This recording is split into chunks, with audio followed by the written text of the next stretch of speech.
Hey everybody, it's low carb and keto nutritionist Amy Berger from 2itnutrition.com bringing you another video in doing keto without the crazy. Before I get into today's very important topic, as always, I want to remind you to check out the links and the notes below. And most importantly, you know I do consultations, right? I do work with individual clients, so if you would like help with a low carb, ketogenic, or paleo style diet, think about contacting me. I can either help you get started if you're brand new to one of these ways of eating, or if you've been doing it for a while but you're not getting the results you want, I can help you troubleshoot. So check that out. And also want to tell you about Dr. Westman's Keto Retreat in Beaufort, North Carolina in January. The weekend of Martin Luther King holiday, I think, is when it is. But check out the link. Obviously, Dr. Westman will be there. I'll be there. Casey Durango from Go Keto with Casey, Christy Sullivan from Cooking Keto with Christy, and Jackie Eberstein, who was like Dr. Atkins's partner, basically right-hand gal at the Atkins Center for Complementary Medicine for 30 years, and she knows more about keto than almost anybody. Okay, beyond that, also just the Meet Me in Person link, because the calendar is starting to populate for 2020, which is fun. You can see different low carb and keto events where I will be speaking. And okay, let's move on. Keto in the military. For those of you who don't know, I'm an Air Force veteran. I served from 2004 to 2008. I was an airborne linguist, a 1 Alpha 8 for the few of you watching this to whom that might mean anything, those job codes in the Air Force. I was Korean linguist. It was not my choice. You get assigned a language. Anyway, that's neither here nor there. I served just 4 years, used my GI Bill to get the master's in nutrition, so that's pretty sweet. My master's degree was free. This was in a pre-nutritionist life. I was eating low carb at the time, and I'll talk about that in a minute. I was eating low carb. I was obviously not a professional nutritionist. I was a professional member of the Air Force. So before I forget and before I say anything further, to those of you currently serving or have served, to you veterans, active duty, reserve, National Guard, whatever it may be, thank you for your service. Thank your parents, your children, your family, whoever is serving or has served. Thank you very much for doing that. Okay, now that I've said that, I guess I don't really know why. I think I wanted to do this video because I think people think it can be difficult to do this in the military or impossible to do it in the military, and it's not, and it's really important for our service members to do it because, or not just to do keto, but it's clearly important for our service members to be in shape, to be healthy, to be fit. If they're literally on the front lines of protecting us, you want people that are healthy and fit and feel good and all that stuff, right? So I don't know what the case is now, but back when I was in the Air Force, the number one reason people got kicked out was for being overweight. Now, the number one reason people lost security clearances was financial debt, but the number one reason people got kicked out was for being overweight. Can you imagine in the military being overweight?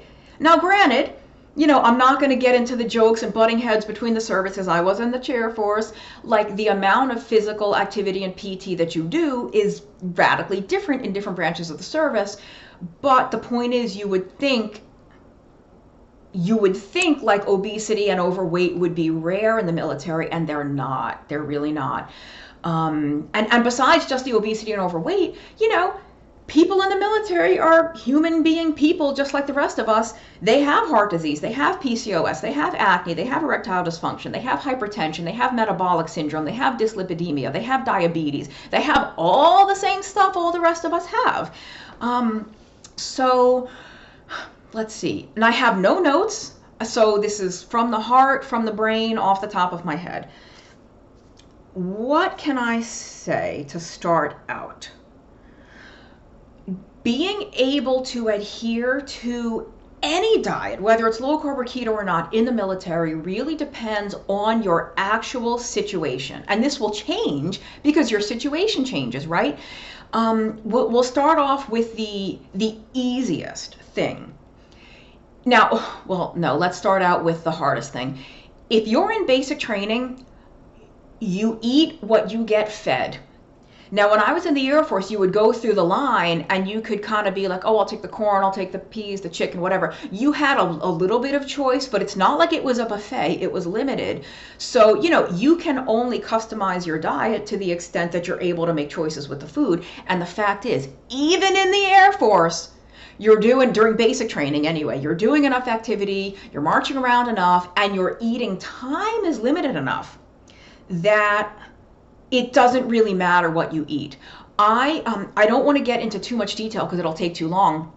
I was very, very low carb before I joined because I had to lose weight. There's a weight maximum that you have to be under to be able to join most branches of the service. And the Air Force at least has liberalized it since the time I joined. But at the time I was trying to get in, I was chubby and I was above the maximum weight. I was not eligible to join because I was too fat or too heavy. So I did a combination of starvation and low carb dieting. I don't recommend the starvation part, but I knew about low carb diets at that time. I knew they were effective because I had tried the Atkins diet in college, which was several years before this. I wasn't mentally prepared to stick with the Atkins diet in college, but I knew that it worked. So in order to get this weight off quickly, I basically starved. And when I got so hungry that I really, really had to eat something, I would eat something that was low in carbs. I would eat nuts, I would eat cheese, I would eat Oscar Mayer bologna. I was living on a shoestring budget. I did not have the money for the kind of food that I can eat now. So anyway, it worked. It worked. And I was so worried that when I went to basic training, oh my God, I'm going to gain all my weight back. I'm not going to be able to fit into the uniform because they're going to make me eat all this starch. And I did not gain anything in basic training. And you do eat 3 meals a day. You eat breakfast, lunch, and dinner at least in Air Force basic training. But here's the interesting thing. You don't eat a ton because you don't have time. Literally while you're eating, they're banging on the table. Get out, you're done, get out. You're like shoveling it in as quickly as possible and then you get out. So it's, you don't have time to eat a lot. And the plate, they're not giving you a ton of food anyway. So what else did I want to say? You do a fasted workout every morning. I think we only did PT 6 days a week. I think Sunday we didn't have PT, or maybe, I don't even remember. It was over 10 years ago. We might have done PT Sundays. I don't remember. But the workout in the morning, the PT is fasted. We ate breakfast after the morning run and push-ups and blah, blah, blah. And then you have dinner. We had dinner at like 5 o'clock in the evening. You go to bed at 9. And you're not having breakfast probably till like 7 a.m. or so. So it's like enforced intermittent fasting, enforced time restricted eating because you're going all those many hours without food, then doing a workout, then eating breakfast. So no, I did not gain any weight, even though I was eating more carbs than I had been. Relatively speaking, just again, because, 3 meals a day, 0 snacking, and it wasn't all starch, but I probably wasn't eating a super, super high carb diet. It was only high in relation to the diet that had helped me lose weight very quickly to be able to join in the first place. Okay, so basic training is kind of out of your control. You have to eat whatever they put in front of you or whatever plate you get. So that is what it is. At least, again, I can only speak from my experience and my observations. So if this does not apply to you or your branch of the service or your situation, don't worry, but I'm going to talk about some other situations as this video goes on. For most people, once you're out of training, you kind of come and go. You live at home or you live in the barracks, you live in a dormitory, you have access to a chow hall or a DFAC, dining facility, DFAC, for those of you who are not in the military and choose to watch this anyway. And so if you live in an apartment off post or off base or in a home or whatever, and you're shopping for your groceries like a regular civilian, there's 0 difference between you doing a ketogenic or low carb diet and anyone else. You can get your food at the regular supermarket, or better yet, get it at the commissary where it's cheaper, right? The military post or bases have commissaries where food is cheaper. You have as much access, you have equal access to food choices as anyone else, military or not. So there's like zero obstacles, zero roadblocks to you doing a low carb diet if you have what I would call a regular job. Even though you wear a uniform at your job, you have a regular schedule, you go home to cook dinner or breakfast or whatever it is. Even if you're on shift for a long, long time, you can cook a lot at home and bring leftovers with you, bring your lunch with you, right? Okay. So that's super easy to do. Even if you live on post or live on base and you're eating at the DFAC, I've never been to it, and I've served in joint service environments. I've been to like not just Air Force bases, I've been to Army posts, I've been to Navy bases. I've never been to a DFAC where there was literally only sugar and starch. There's always some kind of meat available. There's always some kind of protein available.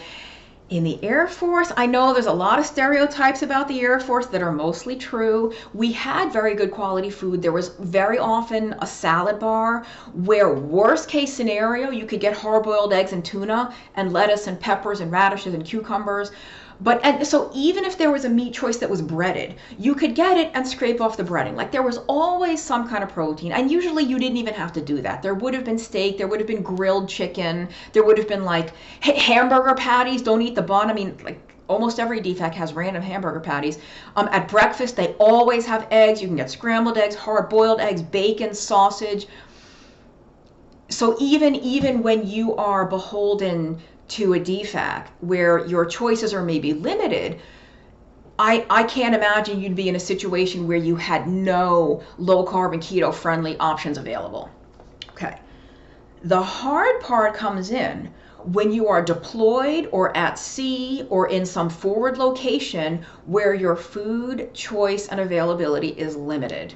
Now, if you are deployed, that's kind of the wrong word. I mean, being stationed overseas is not being deployed, right? If you're stationed overseas and again, you have access to a DFAC, or you can just go out to dinner like normal civilians, you can go to a restaurant, you can go to the grocery store and buy your food, zero obstacles, zero problems. You can do keto like everyone else. If you are deployed, it might be a little bit harder, especially if you're in a forward location. If you only have MREs, and you really just do the best you can. Like, it's not that big a deal. If you do eat more carbs for a couple of weeks or months, it's not going to kill you. You really just have to do the best you can under the circumstances. I've been deployed. I did serve in Iraq, but I was in on a base where, like, I wasn't forward deployed. I wasn't, at a distant outpost. I would do, air crew missions and come back to my little hut every day. And I could go to the DFAC. I could go to the, and we had some pretty darn good food there, believe it or not. So I never was in the situation where I only had like MREs available or dried food or whatever. So that can be difficult. But if you are deployed in a scenario like I was, where you're deployed, but you either have a DFAC or you are able to receive packages from home, hopefully you have loved ones and friends that would be willing to send you stuff.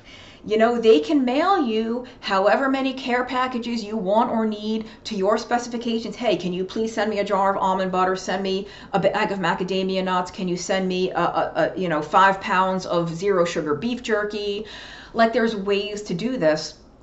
You can even order online. I mean, depending on where you are deployed to, depending on the package receiving situation, you can order online. You can order your own stuff and they'll ship, because if you have an APO or an FPO, if your zip code is one of those mailing addresses, most companies can ship you stuff directly.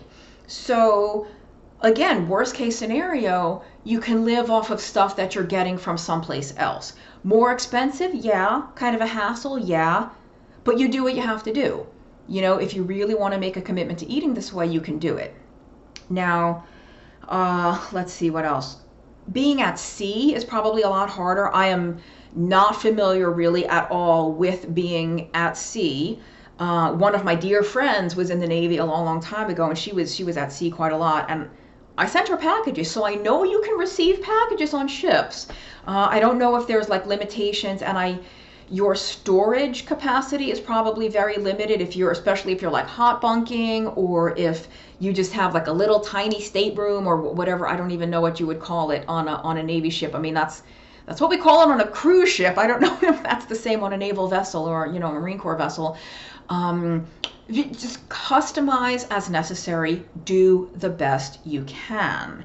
And I guess I thought I had more to say. I'm sure. Let's see what time. We're only at 15 minutes. Let's see what else I can say.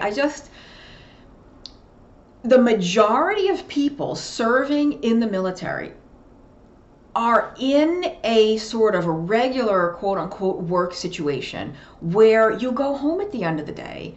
Whatever your schedule is, even if you might work a night shift, a day shift, whatever shift, at some point for some portion of the day, you go home. And if that's the case for you, your life is really no different than anyone else's. Your ability to cook, your ability to purchase food, your access to different food choices, no different than anyone else's. Yeah, I don't know. I mean, I recognize that I was fortunate in the fact that the Air Force tends to have better food quality, from what I'm told, than the other services, and that when I was deployed, I had a DFAC that I went to, like every day. I was never really forward deployed. The only time I ate MREs as a regular thing was when I was in survival school. And the MREs, unfortunately, are usually very high in carbs and high in crap, but usually when you're in that scenario, what you really need is calories, and that's why they're so calorie dense and they have so much crap in them. They always have protein and fat. It's usually not very good tasting, but I guess my point is just do the best you can. I would hope that even if you are forward deployed, at some point, every few days, every few weeks, you might have access to a place where there's a different kind of food, a better kind of food, more suitable food, for lack of a better term. Obviously you can't like carry that with you on a mission or anything. Just do the best you can, really. It doesn't have to. I don't know. I'm not going to say anything else. I really thought I had more to say, but it just depends on your situation. And thank you again for serving. And I guess that's it. I'm trying to like delay because I thought I had more to say about this, but I guess I don't. It's not difficult. It's not like, well, I'm in the Army, so I can't do keto. No, you can. And Jeff Volek, I don't have the paper in front of me. Dr. Volek was one of the authors on a study only a couple of months ago where they did a ketogenic diet for overweight military members. And guess what? Worked like a charm. All their blood work got better. They lost weight. Everything was better. Their physical performance not really impaired. So can you do keto in the military? Yeah. It might be hard to do super, super strict keto. Like if you need to be 20 grams, a day or fewer, you can absolutely do low carb, which might be enough for a lot of you anyway. Especially if you're younger, especially if you're already leaner. If you are at risk of getting kicked out for weight, you might need something a little stricter, but just, do what you need to do. And I guess that's it for now. I will see you next time. Thanks again for serving. Thank you to your family members or whoever it is that's serving if it's not you. And bye-bye.